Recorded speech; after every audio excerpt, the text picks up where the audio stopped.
From the home offices of Ash and Flo, this is Unbillable Hours, a podcast about professional services marketing. Stick around and listen to our insights, tips, and best practices to improve your firm's marketing and even your career.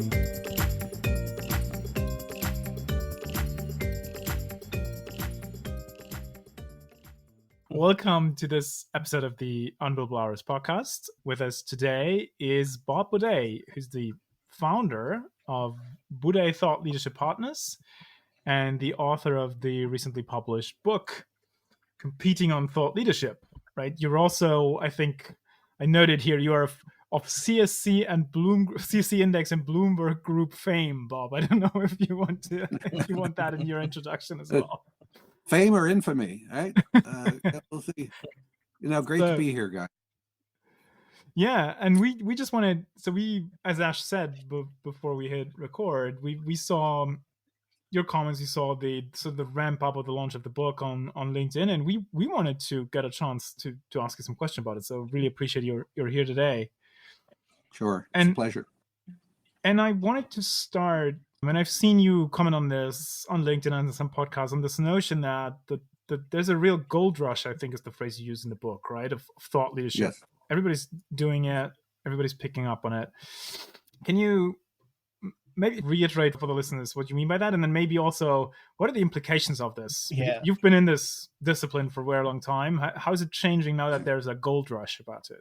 Yeah, what's new with that? What's new, but besides the fact that everybody and their grandmother's doing it? Okay, so just a little bit of history here. So I've been doing this, it'll be 35 years in June. And 35 years ago in June of 87 is when I joined a management consulting firm that at the time was called Index Group. It was based in Cambridge, Massachusetts. It was later purchased by a IT services company called Computer Sciences Corporation, or CSC. So it became CSC Index when they put their brand on top of ours. So 35 years ago, I had been in business journalism, and I knew CSC Index because in some of my stories about the business use of information technology, I talked to their consultants, as for background on articles and quoting them. And they had a publication, and McKinsey had been doing thought leadership for 23 years before I joined Index in 87. So nobody was calling it thought leadership. I'm not sure there was any common term to describe what this activity was. It was largely at that time in the late 1980s, management consulting firms, the really smart ones, realized that they had to go beyond whining and dining clients on the golf course or country clubs, going beyond even the occasional brand advertisement, and capturing their expertise and putting it in the form of articles, of conference speeches, of books. McKinsey, Bob Waterman, and Tom Peters' In Search of Excellence came out in the early 80s, and that was a huge success as a business book, a big bestseller globally. And that began to show management consulting firms that, hey, this, again, we didn't call it thought leadership at the time, but capturing your expert's expertise and getting it out through what an old colleague of mine called low bias, high bandwidth marketing channels versus low bandwidth, high bias marketing channels like advertising. That the high bandwidth. Can I ask, so high bandwidth meaning I have a lot of time and space to explain complex concepts, and low bandwidth is I have 16 seconds because it's an ad. Time and money, right? Yeah. Okay. Or it's a full page. It's just an ad. It's just a one-page ad in the New York Times or Business Week. You can't impart a lot of information in a one-page ad. Yeah. Or a 20-second TV spot. So that's the bandwidth. So a book is high bandwidth, quote unquote high bandwidth. An article in Harvard Business Review, a 2,000 word, 4,000 word article is high bandwidth. A white paper is high bandwidth. Okay. The low bias, advertising, you could put a Harvard Business Review article in a couple page spread in Bloomberg Business Week or The Economist. You could put that in there and it'll say special advertising supplement. And all of a sudden, most of the readers will say, oh, they're trying to sell me something. I don't, You could take that same content and run it as a Harvard Business Review article, and I would argue many more people would read it and buy into it. Yeah, right? yeah, I can definitely. So Yeah. there's bias. If anything is advertising, someone's trying to pitch you something here. It's a blatant pitch. So thought leadership channels, I argue, need to be low bias. You don't think you're being sold anything. You think you're being educated. Okay, whether it's a conference speech, a book, an op-ed, a white paper, there should be no blatant selling, and the channels shouldn't be traditional marketing or advertising channels. Those are the channels. Thought leadership has a different set of channels. They're more educational channels. And are they marketing? Yeah, but it's education.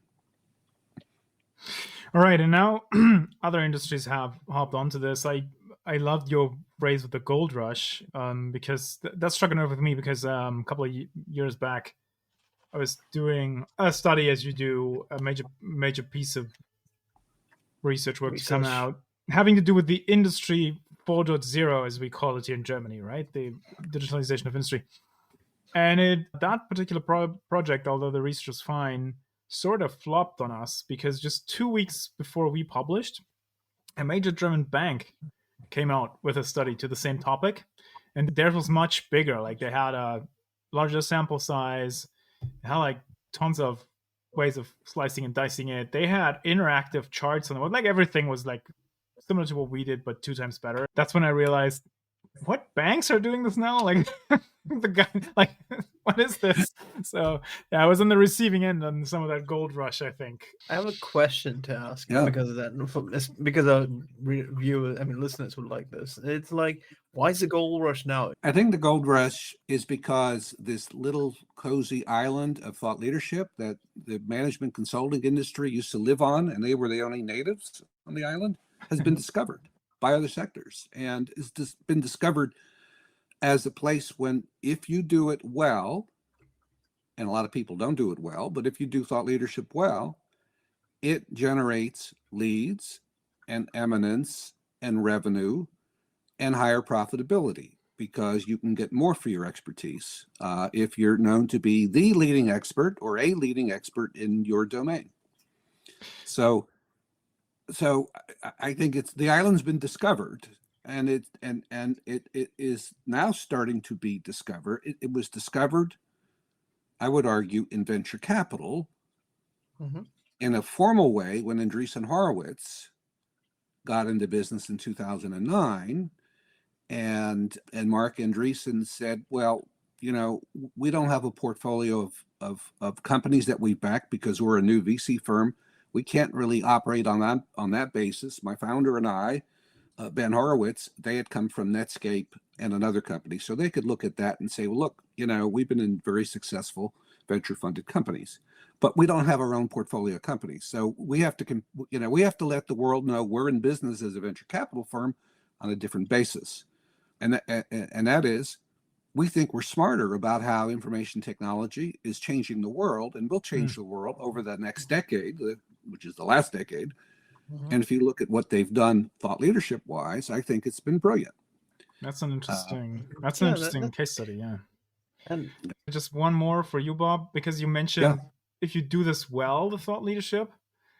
And I wanted to connect it to another concept from the book, Ash, which you will love, because I think doing it well in Bob's definition, as he describes it, has also to do with, don't do it just for marketing purposes, but actual genuine thought leadership should be about, and I don't think that's a phrase you use, but I heard it, our friend Jeff McKay use it, build intellectual capital. Like, that's the like you drive the effort to build something that informs how you service clients, how you think about problems, blah, blah, blah. And then you also use it to marketing. Is that a fair summary? That is fair. Yeah. That is fair. And if thought leadership research reports to marketing, then thought leadership research is in trouble. And nice. It is because and I've seen this play out in many firms, the people who are delivering the firm's expertise, whether they're lawyers or consultants or accountants, if thought leadership research is run by marketing, it can be perceived as fluff, like, how do these folks know? marketing, how these marketing people, who are they to tell us how to deliver our services? They're there to package and market this expertise, not to take the learnings in thought leadership research and tell us and help us invent new services. So where I've seen thought leadership work best is when thought leadership research is in a centralized function. The head of thought leadership research works very closely with the chief marketing officer, and they both report up, to a common person. Go ahead. Sorry, I wonder if you remember how exactly you phrase it, because I love the way you describe it. I think that you said the job is to identify differentiated solutions to unique problems, or Yes. I love the way you described it. I just butchered the quote, I think so. Yeah. My definition of thought leadership is the eminence that a company or an individual. Seth Godin's a one-person company, right? I mean, It's true. It's the eminence, the fame, the renown, whatever term you want to use, that a company or an individual gains by developing, delivering, and marketing superior expertise. Superior expertise is obviously expertise that is better at solving certain business problems in the world. So, and I'm careful with that definition, because it's not just about marketing. It's about delivering, more important, it's about delivering superior expertise. And that gets back to your question, Ash, about help us or explain how you presented your model there to organize this. You mentioned it should be separate from, it should not report into marketing, but there's more to this top-down, bottom-up thing Ash asked about, right? Yeah. So the top-down, so I believe thought leadership research in a big firm needs to be centralized, as it is in, say, Accenture, right? Yeah. There's a lot of primary research, a ton of primary research that's going on in firms like Accenture and McKinsey Global Institute. They take on big economic studies, that typically benefit multiple practices, industry, regional, and other functional practices at McKinsey. Thought leadership needs to be centralized to be done well, and for there not to be contradictions in messages from across the firm about here's the way that we think some business issue in the world should be solved. So marketing of that should be centralized as well, but then there are a lot of thought leadership content and marketing people in the field, and then you say, well, should they be in the field supporting practices and regions? And to me, the answer is yes. That's kind of the bottom up. But if there's no top down, you need both, is what you're saying. You need both to an extent. If there's no top down, then the bottom up is just simply let's let 1,000 points of light shine, and that's a recipe for disaster, thought leadership wise. Of our folks in one industry practice saying the way to solve some problem is this way, another industry practice saying, say a practice that transcends industry saying, no, that's not the way to solve it. This is the way to solve it. We've been there. Oh yeah. We've all been there. And right? What you just said got me thinking about one of the issues in B2C, because some of my background says that there is a knowledge generation function, which is very similar to the thought leadership function, except it's not connected. And the hardest thing from this is measuring what is the impact of this. It's like I literally remember, because I had to report on this, it's like we've increased our knowledge generation capacity by 80%. That's the metric. And I'm just sitting there, I'm like, what's that mean? The only useful metric, let me step back. Yeah.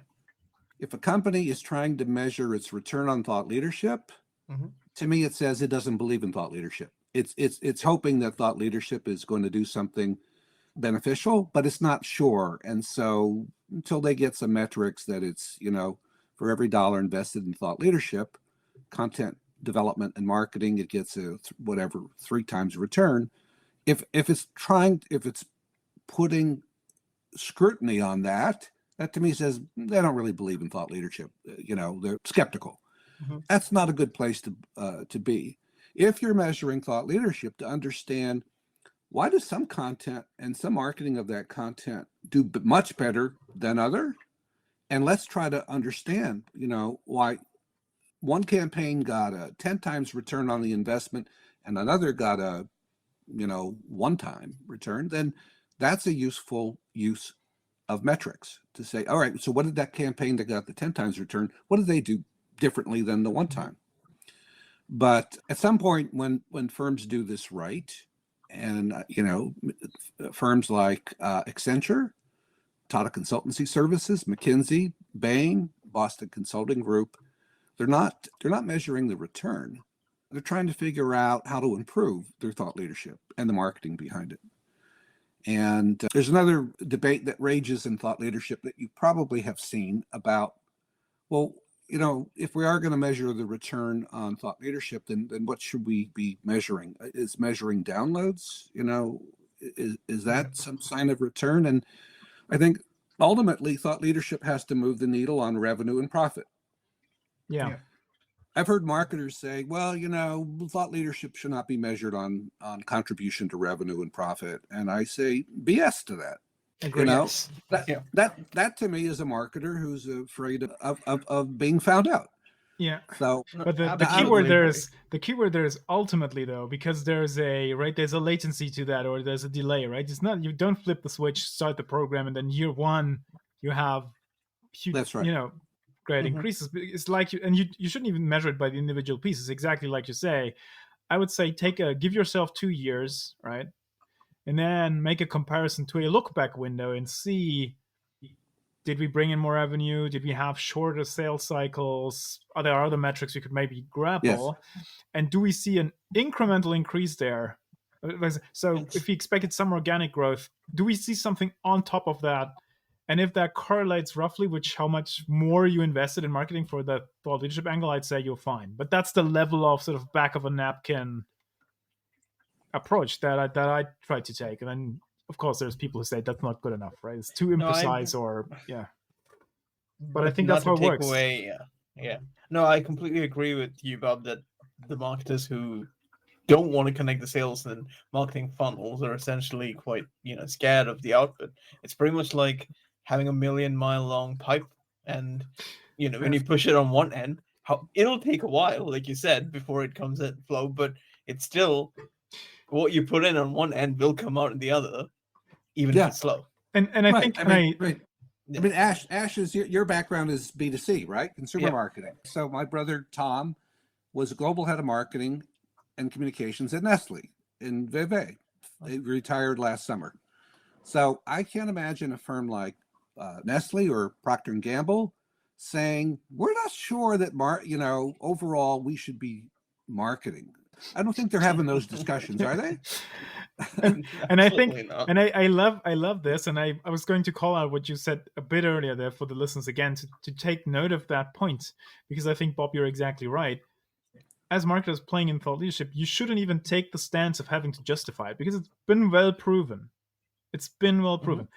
If there's a great book which is called The Lords of Strategies, a little bit of a history of the consulting industry, and pick up and read that to figure out how Bruce Henderson took what's now BCG, basically from a fledgling startup in his garage, to what it is today by, like Bob, you would say, by writing thought leadership and mailing that. This evidence of the evidence for it works.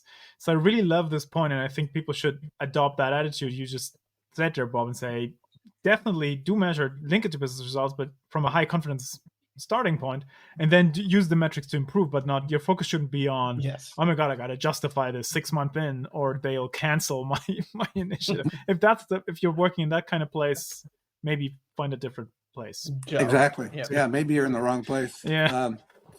And so I'm hoping that measurement will move away from, does this stuff work, or should we go back to trade show booths again? Is that the way we market our services? So I think that I think more people are starting to believe in thought leadership as something they need to do. But the question is, well, how do we do it well? I mean, that to me is the most important question. Yeah. So also, by the way, conversely, I mean, I've seen thought leadership move the dial pretty substantially at firms I've worked for and worked with. So CSE Index, this is in the book. When I joined it in 87 in a thought leadership role, we were a $40 million firm. 8 years later, by 1995, on the back largely of one idea, which was the blockbuster consulting concept of the 90s, business reengineering, which they developed with Michael Hammer, the father of reengineering. That firm's revenue went from 40 million in 87 to about 200 million in 8 years, 95. Okay. You know, one can argue with, was it solely because of thought leadership? No, maybe not. You know, we had good salespeople, and, you know, we had a lot of successful consulting projects, reengineering consulting projects. We had a lot of unsuccessful ones too. But what I can tell you, without the research that the thought leadership research that Mike Hammer and Index did, and without all the marketing they put behind that, there's no way that firm grows from 40 million to 200 million in 8 years. There's no way. And you touch upon something and I wanted to ask about this, because I think there's an efficiency benefit to thought leadership marketing that often gets missed. Because what it does, my understanding of what you think doing it well means, which is it's very tightly connected to the practice and the development of actual insight in the business, right? By the practitioners, by the subject matter experts. And then that gets taken and marketed, which I think that's the business reengineering story. Well, what that actually means is that a huge part of the client service you do is part of the thought leadership. Like the two things overlap, as opposed to saying, we do what we do in the business and the marketing team go forth and figure out a bunch of blog posts. Like that's disconnected, and you have to a certain extent reinvent the wheel and do extra work in marketing. Whereas thought leadership, as you describe it, is almost a bit like take your client service insights and know-how and put a bit, for lack of a better word, put a bit of editorial extra work on top of it, and then you're done. Like that's it. That should be your expertise. I really like that. Can I ask about because I asked you this question beforehand. In that situation, like doing it well, you said this, how to do it well. How do you ensure that between the experts in the practice and the marketing team, who, I'll be diplomatic, can be very far removed from the actual Like I have personally been that kind of marketing manager who gets all his market insight from the Harvard Business Review, which, okay. Right. My point is, how do you ensure that there is enough of a real market insight, but also a view that's broader than only what the practice sees? So what's a good approach to make sure between those two poles, you come up with something really great and do it well? Well, first of all, I think the most effective marketers in B2B, in thought leadership, the most effective marketers have a really good handle on the kind of clients their firm is working with and the expertise that they're delivering and the projects. They're even include into projects that are going well and maybe even some that are not going well. Yeah. And so they have a real feel for the product, the service that the expertise that the firm is delivering. They're not kind of standing back and just, writing proposals that, business developers are issuing. They're intimately involved in the product, which is the service, the expertise of the firm. And I think unless marketing people get intimately involved in those discussions with the heads of practices, heads of regions, and company management, then the marketers are going to be looked upon as they're the folks who put out the brochures and make our website look pretty, and help edit proposals. And so they're not going to be looked upon as people who can really help us take a much more strategic approach to the business overall and to marketing and thought leadership. So, and you have to understand, right? You have to understand the expertise of the people who are delivering. You have to be able to. That's not to say you have to know how to deliver that expertise as well as them, but you have to understand it and have be able to hold conversations about that. And I think, and you previously said that. And I don't know if we talked about it or I just heard you say it somewhere else, but you have this framing of saying a good place to start, if you want to do this well and you bring the business and marketing together, good place to start is to look at the problems the firm is solving today. I really thought that was a helpful. That's So yes, you could do all kinds of trends and future foresight type studies, but the more promising way, if I understood you correctly, is to look at what do we really do well today. Again, to your business reengineering example, Yeah. right? That's what we do well. So let's see if we can. Let's look into data around that. So that's the second That's part. right. Is that correct? And that is correct. And that's what I talk about as understanding, as focusing on the client, the core client problems that your firm is focused on today. So if your firm, let's take a firm based in Germany, I'm sure you're familiar with Simon Kucher and Partners. Yeah. Right? You know Simon Kucher? Yeah. So pricing experts, right? Pricing Yeah. strategy. Yeah. They're the deep pricing strategy experts. Deep. And they've been around, I think, 30 plus years. And we helped them with their book, Monetizing Innovation, which they published in 2016. We helped them with the development of the book, and we were the ghostwriters of that book, working with them in 2015. And that book has had a pretty big impact on that company. Their revenue, and I'm not putting this all behind the book, saying the book was the only reason, or thought leadership, broadly speaking, at Simon Kucher is totally responsible for their revenue has doubled from 2015 to 2021. Was that thought leadership alone that doubled revenue? And if you look at their prior growth rate, you'll see it was slower. They were still growing, but 2015 to 20, like this, way up. So is thought leadership the only thing responsible for that? No. Is that among thought leadership? Is that the only thought leadership thing? That book was pretty instrumental. That's been a best-selling book, and it's been well received, especially in Silicon Valley and other tech centers around the world that may not have known that Simon Kucher and Partners existed. Okay? Yeah. So that's an example of a firm that may have questioned, should we be doing this thought leadership stuff? And I don't think questions that anymore. Yeah. It's an interesting example. And then, I mean, these guys are off to a good start already because they're very focused in what they do, right? They're already sort of have that advantage. Yes. Yeah. I like your way of framing it to say that's probably helped them get on the global stage much more. I'm guessing they had global projects before, but yeah, if you say now they're famous in Silicon Valley, there you have it. That's what thought leadership can do on top of your narrow positioning. Yes. Well, this is a great example of, defining what your customer problem is and then extending out from that, but using that as kind of the basis, which is they were known as, well, you bring them in. They were known in many places, Simon Kucher, if you have a pricing issue, what should we price this product? Yeah. So with that book, Monetizing Innovation, their big idea was they said, look, in new product and service development, especially of tech products, you shouldn't develop the product and then at the end of that process of developing a new product or service, at the end of the process, you say, okay, so what should the price be? They argued that was the main way that companies price new products and services. Yeah. They said that's completely wrong. You need to start with a price in mind and you need to go out and do some research for a product or service you have in your mind. You need to figure out what a small set of customers, sample, are willing to pay for that product, given the benefits that it will give them and the cost, and then design the product or service around the price the customers are willing to pay. And if you read their book, you'll see that their clients, and they have case studies on Porsche, and they helped Porsche design the Cayenne, their first sports utility. Yep.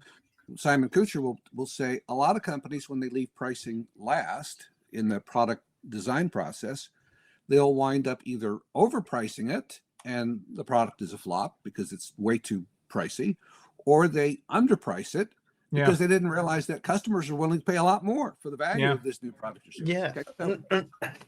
absolutely.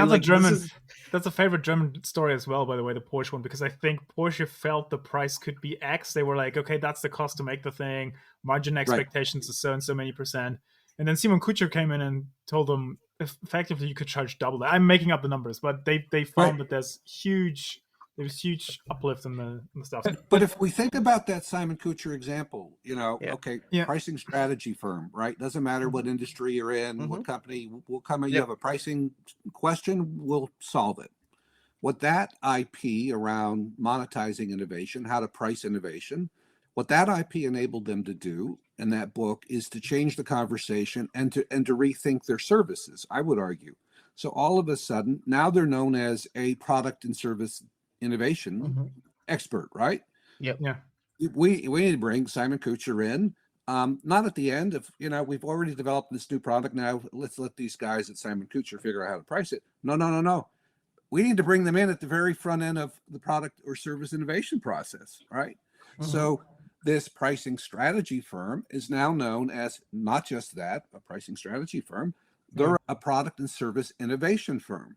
They've moved upstream, and I think even they tap into new markets, because beforehand I would say, who needs pricing optimization? Probably mature firm, large portfolio. They want to squeeze some 10% extra out of a certain unit. And now, like you said, they get to talk to startups in Silicon Valley who don't even have sold anything yet, probably. Right? That's probably a group of buyers who would never have spoken to these guys a couple of years ago. So yeah, no, it's a powerful story. That's correct. And so the what problems are we solving that has moved over time? I would imagine for Simon Kucher. There's pricing is always going to be in what they do for any client, right? There's going to be a pricing strategy in there, but they've used their thought leadership content to extend the customer problems that they're solving. Yeah. And so I could talk for hours about this stuff, but I gotta watch the time. We don't want to keep you too long. I have one last question now. Yeah. And it's the obvious one with someone who just has done this for so long as you have and just wrote the book on the discipline. But where do you see the future of thought leadership? What's next? Because you and I discussed this a little bit over email. I think that especially the larger firms have gone, and I would argue professional services firms have moved from the think tank model, right? Centralized efforts, like you said, huge pieces, big meaty pieces, and then high effort, long sustained campaigns. They moved to this media thing where it's still fairly centralized, but it's a bit more, I think the word of the year a year ago, something was more snackable. So essentially you have more pieces you have distributed across multiple channels. My theory is, and I just want you to respond to that, is that what we'll see is we move to, I've dubbed this the creator model almost, where it goes even further down to the individual more. So in your model, the way you described it, I think I'm predicting that it'll be a professionalization of the bottom up stuff, which, as you described it in the old model, probably we had some of that and we just let it exist. Maybe there were some quality thresholds. That's that. I think what we'll see next is marketing teams will move in and coach and equip and guide up down to the level of individual experts to make sure that stuff that gets from the bottom up gets way better than it was before. Yes. I don't know if you agree with that or what you see. I do. I do agree with that. I think marketing, a central marketing group and a central thought leadership research and development group can't possibly do all the work for a big company the size of Accenture or even much smaller. And so they have to, the number of people who are highly skilled at thought leadership content development and marketing is a very small number right now. And there's explosive demand for these skills. So it's incumbent upon marketing and your thought leadership institute, your thought leadership R&D function to train people outside of corporate marketing and outside of central research, thought leadership research function. It's incumbent upon them to train people to raise the skills of people out in the industry and regional practices and functional practices, right? To help raise everybody's level of capability. Because if corporate marketing and a central thought leadership research group are the only ones developing and marketing content, there's going to be a huge bottleneck. No matter how well skilled those people are. Do you think that's a job for the marketing people in-house? Like, do they have to add this to their full agendas? Besides creating the bigger pieces, do they have to do the trainings, or do you see that there's maybe a market for external experts coming in just for the training and just for the enablement, so to speak, of the people in the practice? Yes, it could be external experts, but it could also be internal experts. For and Ash, I'm sure you've seen this in consumer marketing. My brother Tom at Nestle, his corporate marketing communications group at Nestle, in the early days of social media, they were training the product units at Nestle about social media marketing, right? Yeah. About Twitter and all that, Facebook and all that stuff. So I see the same thing, parallel for B2B thought leadership content development and B2B marketing, which is a central group should be bringing in best practices from the outside and from the inside and raising like everybody's level of capability, until those units, those regional industry functional units got it, right? The skills are good. They don't need corporate's help anymore. Yeah. They know how to design it. Yeah. Right.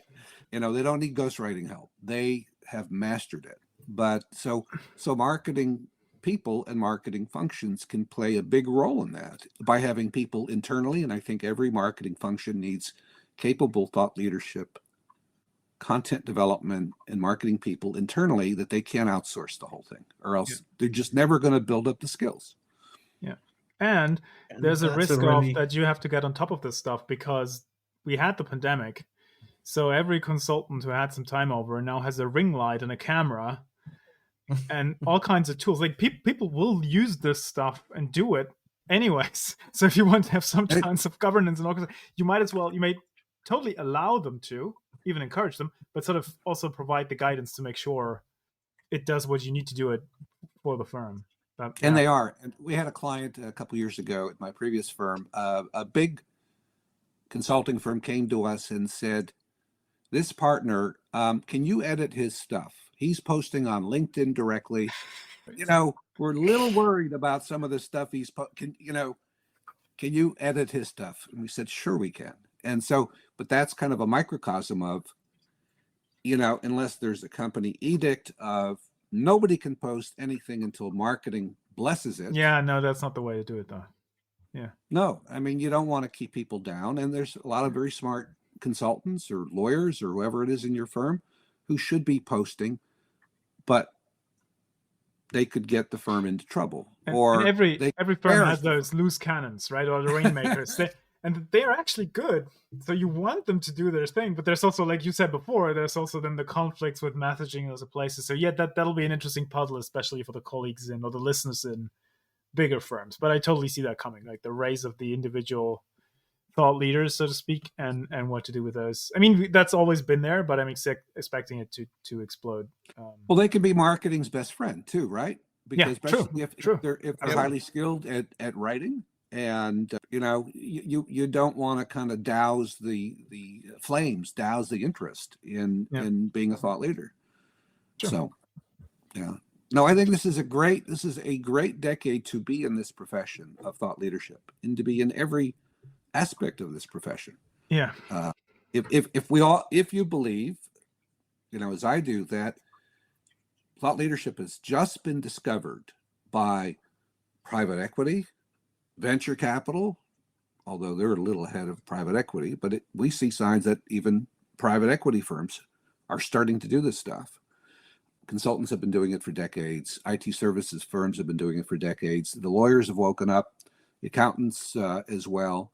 And don't forget the B2B SaaS companies who have money up the wazoo from the venture capitalist friends. Yeah. Right. I wish I was 25 years old today because I think the opportunities are tremendous for people who can get passionate about this field. And, again, I wish I was a young person. I'm 66. I wish I was a young person entering this field now because I feel like the path is, has already been blazed. Trails have been blazed and now you folks have to run with them. So. Well, I don't know how to turn you back to 25 again, but I will say you have done a great service to the people who are 25 today by writing the book. So I think it's a great help for everyone who wants to enter the field or improve in it, I can highly recommend it. I've read through the digital version, and I think we tapped into some of the things, but you provide a bunch of frameworks, lots of helpful stuff how to think and do it in, I think, especially even larger firms or complex situations, multiple stakeholders, tons of good stuff. So the decade to do this stuff. The book is there from Bob, so I think that's a great way a great point to wrap up and to close it. Thank you, Bob Buday, very much for stopping by, talking about. Yeah. We have to ask you where can people find out more about you and the book? So where should we send them to? Sure. Okay, so the book is on Amazon and BarnesandNoble.com. So you can go to Amazon, Barnes & Noble, and find it. And you can find out more about the book and about my firm at our website, which is Buday, Buday, TLP, for Thought Leadership Partners, TLP.com. Excellent. And we'll put that in the show notes as well, so people will come miss it. Thank you, Bob. Great. That was brilliant. Thank you, guys. Anytime you want to talk about it, that was brilliant. To bend your ears, and have you bend my ears, because there's not just one right way to see thought leadership. There are multiple ways. Mine is not the only one. So, but we like yours, so we invited you. Yes, we do. Sorry. Anyway. Thanks for listening to Unbillable Hours. If you want more, tune in next week. You know where to find us.